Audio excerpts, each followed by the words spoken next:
వేగు చుక్క తిలకమెట్టి వేద మంత్ర పూలు పెట్టి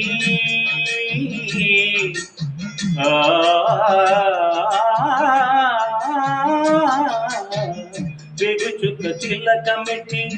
వేద మంత్ర పూలు పెట్టి పాద సేవ చేసుకుని వేళ దాటిపోయేనని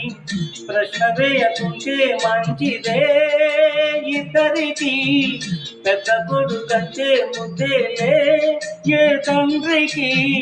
అందుకని గుండె నీ గురుపీఠమైనది ఆరాధ్య దైవమని కొనియాడుతున్నది అంతకు మించిన భాగ్యమేదిరా బాబా లేలే బాబా నిదురలేవయ్యా ఏలే స్వామి మేలుకోవయ్యా రవితేజ